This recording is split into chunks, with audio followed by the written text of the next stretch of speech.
Can sex affect or change your brain? Yeah. Is that ever proven scientifically now? 25 years ago, they wouldn't have known. Today, yes. With the new CAT scans, PETs and fMRIs and all, they can watch your brain operate. And it can actually, the choices you make, and you'll see this as we go, the choices you make literally, physically affect your brain. Now remember this, God says avoid sexual, this was back when nobody knew any of this 2,000 years ago. For it's the one sin you commit against your body, starting with your brain. All right. Is there a love hormone? Yeah, there is.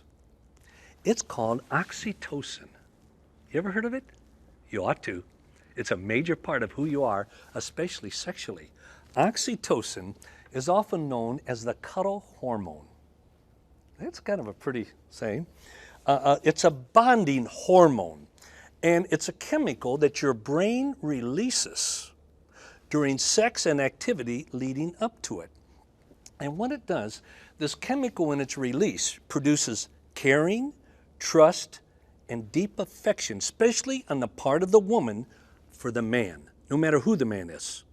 When oxytocin is released, which starts with people used to call it petting, that's what you do at a petting zoo. But when you start physically caressing someone, this oxytocin will start to be released.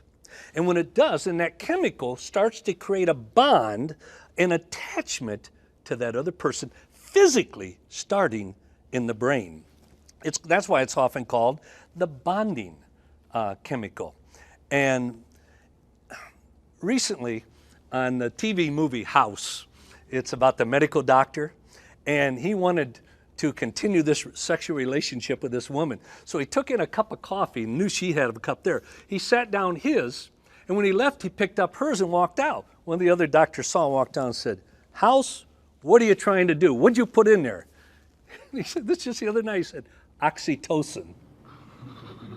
No, see? Why? Because it's the love hormone, the cuddle. And the more he had a relationship with her, the more she would be attached to him physically, chemically in the brain. Oxytocin is released in the female brain whenever there's touching and hugging, bonding you to the person you're touching and hugging with, making you trust them more and giving a deeper level of bonding to that person. Vasopressin does the same thing in the male brain, which leads to a progression of the touching and hugging, and intercourse ensues. With intercourse, there is reproduction, which then bonds you to the children that are produced as a result. Is there a problem if I only have sex with my boyfriend?